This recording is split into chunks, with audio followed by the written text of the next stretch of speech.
a todas las personas que esta mañana de lunes sabroso nos están acompañando desde sus casas. Y hoy vamos a hablar de un tema que no sé si te encuentres en esa circunstancia o estés acompañando a alguien o simplemente te esté dando en la cabeza vueltas la idea de cambiarte de casa, de residencia y, ¿por qué no?, de país. Hoy vamos a hablar justamente del cambio de lo que representa migrar de un lugar a otro y cuáles han sido estos desafíos. Y déjame darte unos datos que me parecen importantes para iniciar esta conversación, este pie derecho, este lunes.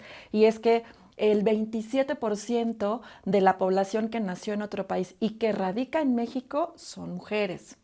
En todo el mundo, las mujeres refugiadas y migrantes desempeñan el papel central como sostén de las comunidades y de las economías. Otro gran dato. Y una referencia en cuanto a el espacio y el tiempo. En 1970 la mujer solo representaba el 2% de todas las migraciones a nivel mundial. ¿Qué está pasando ahora? ¿Cómo nos podemos ver reflejadas en estos brincos o saltos de las mujeres hacia otros países y otras latitudes? Y para que me pueda compartir su experiencia, hoy he invitado a mi amiga Soledad Rodrigo, que tiene una historia maravillosa, que es lo que yo quiero que ustedes escuchen y compartan junto con nosotras, de cómo dio ese pie derecho para ir de su país de origen, que es Argentina, a México. Y con eso quiero empezar con esta pregunta. Sole, ¿cómo se inicia con el pie derecho? ¿Qué tienes que agarrar, además de tu pasaporte, para decidir, me voy de mi país, dejo lo que sabemos que se puede dejar en un lugar para desarraigarte y migrar a otro país y aventurarte a lo desconocido? Hola, compártenos. Hola Claudia, mucho gusto, o sea, y gracias por la oportunidad de compartir esta hermosa experiencia que hizo que estuviera desde ya hace varios años aquí en México, ¿no? Lo que tienes que agarrar son sueños, ¿sí? Es importante aferrarse a los sueños de uno y poder aferrarse a ellos y no hacer caso a más nada, ¿no? Eso fue lo primero que me motivó a cambiarme de país, o sea, fue una situación obviamente emocional, o sea, sentimental, los motivos que me trajeron a México. Entonces, pese a diversas situaciones, incluso en el contexto político, económico que se estaba dando en Argentina, y pese a que todas las personas decían, no, no te vayas, quédate, ¿no? Pues me aferré, o sea, a mis sueños y sobre todo a una decisión. Es importante, o sea, que sea tu propia decisión migrar. Eso te va a dar la fuerza para poder empezar, o sea, para poder emprender esta gran aventura que implicó pues este gran cambio. Padrísimo. Fíjate que yo quiero compartir justo cómo incluso iniciaron nuestras conversaciones. Yo estaba por hacer un viaje a otro país y yo le decía que le admiraba mucho eso, ¿no? Esa capacidad que tenía de expresar esa cordialidad y sentirse ya como en un contexto muy familiar y que a veces, bueno, mis viajes pues son de días, a veces extensos en cuanto a sus tiempos y sus periodos, pero no como esta referencia de decir me voy y hasta aquí vamos a ver cuál es la aventura. Tuve la oportunidad también de cambiar de estado y desde luego que hay una serie de condicionantes súper desafiantes. ¿Cuál fue el primer desafío que dijiste? Con este empecé con el pie derecho en México. Cuéntanos de esa anécdota que nos puede revivir o nos puede pues dar un curso distinto de cómo iniciar con el pie derecho cuando ya estás en el lugar que te trajo a la aventura. Bueno, pues fueron un cúmulo de cosas. La parte cultural fue la principal. Creo que algo que me ayudó, o sea, además de los sueños y la decisión, fue no tener ningún tipo de prejuicio. O sea, yo venía con una especie de chip en blanco, me sentí como una esponja que absorbía todo, ¿no? Estaba dispuesta a aprender, estaba dispuesta a conocer y bueno, llegué y el camino del aeropuerto hasta mi lugar de destino, con lo primero que me enfrenté fue con un desayuno de chilaquiles verdes. La parte cultura, incluso la alimentación es totalmente distinta en Argentina, mientras se desayuna a lo mejor un mate, una taza de té, con suerte con algunas tostadas o galletas, pues aquí eran los chilaquiles, me decían tienes que probarlos, y me acuerdo que probé, o sea, uno o dos totopos y dejé el plato porque dije, o sea, para mí eso era una comida, y luego el picante, y dije, no, pues qué cosa tan rara, ¿no? O sea, es algo como que yo dije, no, al principio sí la cuestión de la alimentación, o sea, me costó, o sea, fue un aprendizaje y decir, o sea, cuántas cosas nuevas, ¿no? O sea, era toda la cuestión, o sea, de la alimentación, yo decía, no, tengo que probar, pero con calma, ¿no? O sea, sí, al principio vivía a pan Bimbo, y huevos revueltos y cereal, y no comía otra cosa, ¿no? Casi, casi, pero lo más curioso fue cuando empecé a pedir cosas, a lo mejor en algún centro de consumo, por ejemplo, ¿qué quieres tomar, no? Y yo decía, bueno, un café con leche con facturas. Y me decían, ¿facturas? No, no hay Hasta que acabe de comer, señorita. tal cual. Y me dicen, no, pero el contador ya se fue, no tenemos facturas. Y yo, no, pero yo veo que sí tienen facturas, ¿no? Y me, ¿Y qué son entonces facturas? para mí era algo tan normal decir té con leche o café con leche con facturas, y no me entendían qué quería decir, estaban extrañados hasta que cayeron en cuenta que era el pan dulce, ¿no? Entonces ahí pues ya me pudieron dar.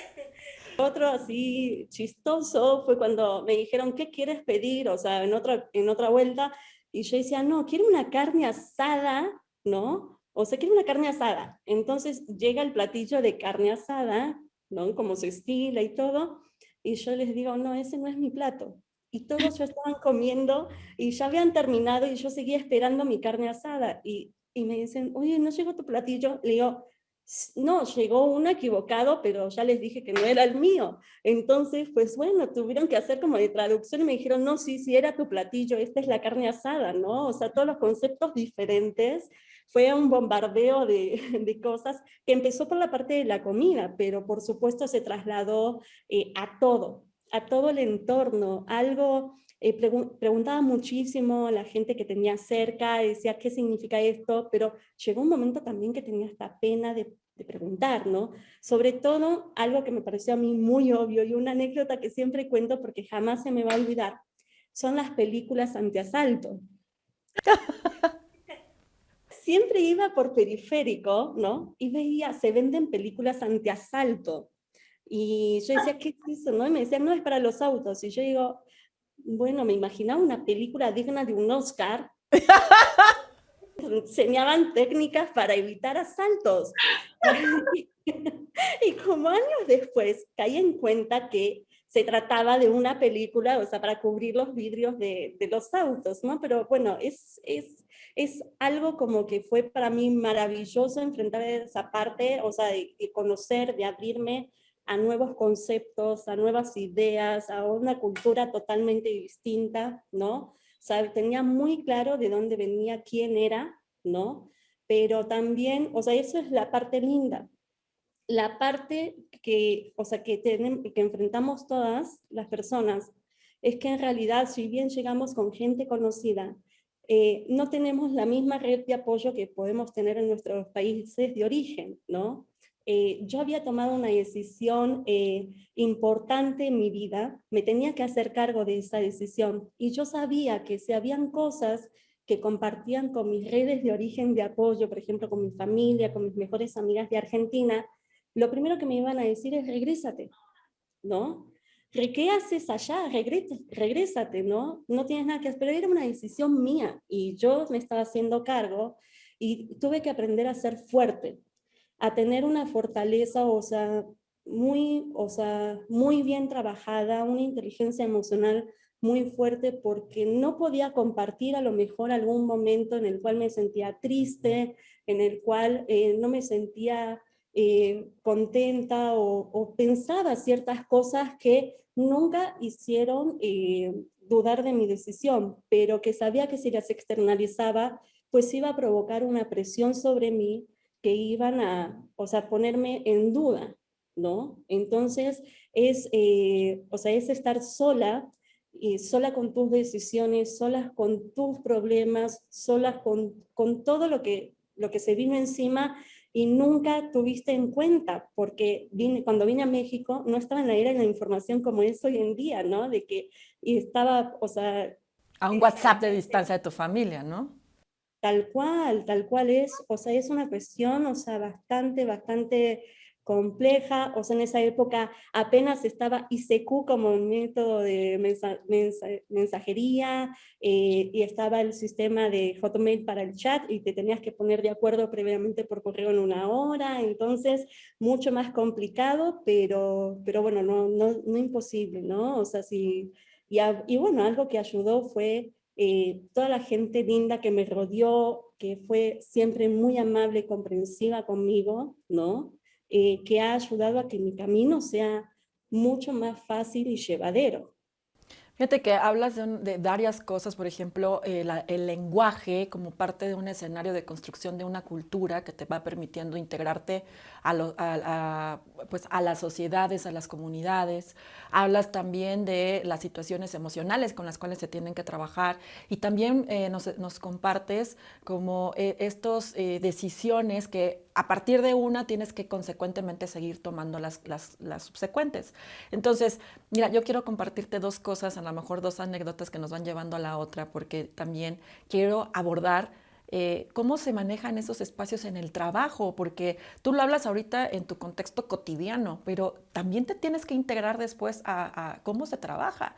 Y yo te comparto dos. Una vez estaba en El Salvador y pareciera que hablamos español, pero realmente hablamos de formas distintas. Y eso solo, yo quiero poner este contexto de lenguaje cuando coincidimos en el idioma, pero cuando no coincidimos en el idioma y que además tiene que ver con un contexto laboral, ¿qué pasa? Estaba yo en El Salvador y tenía una reunión de trabajo con una persona y me dicen, me avisan, la reunión iba a ser en el restaurante del hotel donde yo me había hospedado. Y entonces me dicen, ya está, me mandan un mensaje de que ya estaba la persona esperándome, pero que además tenía pues un detalle que darme como motivo de mi visita, así me dijeron. Tiene un detalle con motivo de su visita. Y yo dije, ay, ¿qué será ese detalle con motivo de mi visita? Y entonces ese detalle era, bueno, que cuando llego y me dicen, ¿cuál es su mesa? Que ya la están esperando. Sí, perfecto. Ah, déjeme decirle que el detalle que tiene el señor es que ha cancelado el desayuno. ¿Cómo? O sea, me manda, me dice que ya canceló el desayuno. Sí, ya canceló el desayuno. No, bueno, yo me indigné así. ¿Cómo? O sea, el detalle es que me haga esa grosería. Bueno, finalmente lo que me explicaron es que cancelar es que está pagado, ¿no? Entonces así como que con la pena enorme porque dije, no había comprendido que el detalle era una cortesía y que para mí había sido totalmente lo opuesto, ¿no? Y otra cosa cuando el lenguaje no es cuando el idioma no es el mismo. Yo también tuve la oportunidad de vivir un tiempo en Holanda y una de las cosas que me causaron muchísimo estrés es que todo estaba al revés. O sea, las izquierdas, ¿no? O sea, todo se giraba al otro lado. Y bueno, mi amiga que era mexicana me dice, date, aquí está todo para que tú te puedas atender y pues aquí está todo para que te puedas hacer de comer. Y me sentí desolada porque cuando veo las instrucciones todas estaban en holandés. ¿No? Y entonces en holandés no sabía cómo se abrían las cosas, tuve que entrar en una lógica y en una desolación, que aquí es a donde voy con la pregunta, ¿no? O sea, cuando comprendes el idioma es complicado, y además tienes que aprender y tienes como algunos referentes que te van contando. Cuando no, pues tienes como que también identificar a dónde te está llevando. Pero esto en el escenario, en la arena del trabajo, ¿cómo se gestiona? Porque tú eres una persona que lidera equipos. ¿Cuáles han sido tus mayores desafíos al ser una persona que tiene que demostrarse, ¿no? Frente a los nacionales en un lugar? O sea, ¿a qué te confronta? Sí, bueno, lo que acabas de decir es muy cierto. Si bien hablamos el mismo idioma, ¿no? Las formas de decir múltiples cosas es totalmente distintas. Justo mi primer trabajo aquí en México fue en una agencia de publicidad que iba iniciando, teníamos clientes importantes, uno de ellos era Clinique, y recuerdo que pues yo era la encargada de tener la relación con la gente de Clinique, ¿no? Y yo siempre ha prevalecido el respeto en el trato con los demás. Yo los trato y siempre estoy, o sea, procuro marcar ciertas atenciones, ¿no? Y de repente que me dice uno de los socios, Sole, la gente de Clinique se quejó de que hablas golpeado. Y yo, Si eso, yo ¿no? soy argentina. Nunca así, y nunca los traté mal, nunca les dije una grosería, o sea, ¿por qué? Y un gran tema fue el qué. O sea, aquí se utiliza el mande o mándeme usted. Y para mí eso culturalmente, o sea, no estoy, o sea, acostumbrada a usar el mande o el mándeme usted, ¿no? Incluso me acuerdo que en el trato con un señor mayor me decía mande o mándeme usted, y yo le digo, no, no soy su jefa, ¿no? O sea, háblame tú, háblame, o sea, de vos, o sea, yo utilizaba el vos en esa época, entonces, pues era algo como muy, muy fuerte en lo que entendí que era una cuestión eh, que tuve que ir conociendo las formas que se utilizaban, ¿no? Incluso en una llamada, si acordaba algo con alguien y me decían sale y vale, nunca me costó entender el sale y vale. Y yo me quedaba, ok, bueno, entonces mañana te llamo como habíamos quedado, y me decían sale pues. Y yo me quedaba, o sea, no sabía que eso era un adiós, ¿no? O sea, yo me quedaba todavía niña y reiterando, o sea, el acuerdo, hasta que entendí que ya había que colgar, pero sí son cuestiones de lenguaje que, o sea, que reaccionas en el momento y aprendes a cómo se ocupan. De repente llega alguien a la oficina y dice, no, el tráfico está cabrón. Y yo digo, ¿qué es eso? Y te pones a imaginar un montón de cosas. Dice, no, el periférico está cabrón. Y yo digo, que para mí cabrón en ese entonces era estar enojado, estar molesto, estar furioso, ¿no? Y me imaginé que se habían parado un par de carros y que se habían empezado a pelear entre ellos, ¿no? Entonces que se habían empezado a golpear, pero hasta que caí que está cabrón es que está muy pesado el tráfico, muy intenso, o sea, está parado, y son cosas que vas, parte primero de la imaginación de qué quieren decir y te abres un abanico de posibilidades a partir del contexto, porque, insisto, o sea, está bien preguntar, pero llega un momento que cuando ya preguntas tanto, o sea, dejas de preguntar y empiezas a dar vuelo a la imaginación. Y fue todo un reto, y sobre todo en la parte, o sea, de equipos, me acuerdo que había una persona que decía, tienes que ir a Perisur, y de Perisur tienes que irte a Cuautitlán Izcalli, y yo la verdad que dimensionaba, y me decían, Soledad, pero estás pidiendo un imposible. Digo, no sé cómo tendrás que hacer, pero tienes que llegar a esta hora de Perisur a Cuautitlán. Entonces, pues ponían aprieta a la gente, ¿no? O sea, pero, o sea, era una cuestión de que me decían, es que no tenés idea, y digo, es que no me importa, tienes que llegar. Entonces, era una cuestión de que traté de ser empática, ¿no? O sea, en la medida de lo posible, y bueno, y después te vas haciendo como sensible y empática a los distintos contextos, ¿no? De que no hay ni siquiera generalidades, de que cada cosa tiene su forma de ver desde el decir, güey, o sea, y compararlo como que era algo, como decir en Argentina cuando decimos boludo, boluda, ¿no? Entender esas cuestiones de que tienen, dependiendo cómo digas la palabra, dependiendo en qué contextos la uses, tiene su significado. Fue un proceso de aprendizaje, o sea, que no fue de la noche a la mañana, ¿no? Y va siendo parte ya después de ti, o sea, sin darte cuenta empiezas diciendo, güey, o sea, no es posible, ¿no? O sea, es parte de ti, no sé en qué momento dejé de usar el vos y empecé a usar el tú, ¿no? Padre, fíjate que esto estás diciendo, no sé en qué momento. O sea, llegó a ser tan natural que digamos que transcurrió de una forma orgánica. Y eso creo que es bien importante, no estar como en este ánimo de lograr o de decir exactamente qué cosa.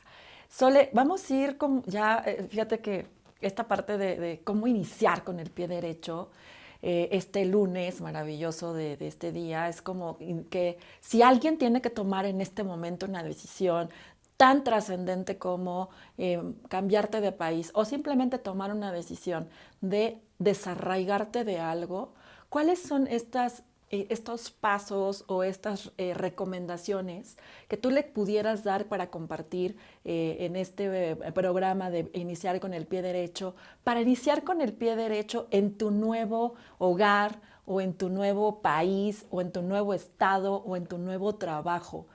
¿Cuál es este pie derecho de Sole para la comunidad? Ay, bueno, un consejo que les puedo dar desde mi experiencia personal es aférrate a lo que quieres, ¿no? O sea, no escuches tanto las voces alrededor, o sea, siempre, o sea, toma una decisión, no la pienses mucho, porque si la piensas, pues puede ser que empieces a ver toda la parte, o sea, todos los contras que puede haber, o sea, no te predispongas a nada. O sea, si tomaste la decisión de hacerlo, hazlo y ábrete a lo nuevo, o sea, déjate el chip en blanco, o sea, y ve con la posibilidad, o sea, de aprender muchísimas cosas, porque seguro así va a ser, ¿no? Y mientras estés aferrada a tus convicciones y estés convencida de ello, o sea, todo se va a empezar a abrir de manera paulatina. Y sé paciente, porque no se dan las cosas de la noche a la mañana. Ay, qué maravilloso, qué maravillosa recomendación. Además, déjenme decirle que Soledad como amiga es un dulce. Si quieren conocerle, pues ahí tendrán, ahí le vamos a dejar ahí sus redes sociales para que sean su amiga. Y si necesitan alguna referencia o red de apoyo de otro país, ella es argentina, vive en México. Y pues bueno, gracias por brindarnos este tiempo, por pues acompañarnos en algo nuevo y dejarnos estas recomendaciones para todas aquellas personas que inician hoy en este día con el pie derecho, con estas pues rutas o caminos hacia lo nuevo y que no necesariamente porque sea desconocido tenga que ser un trayecto complicado o trágico, ¿no?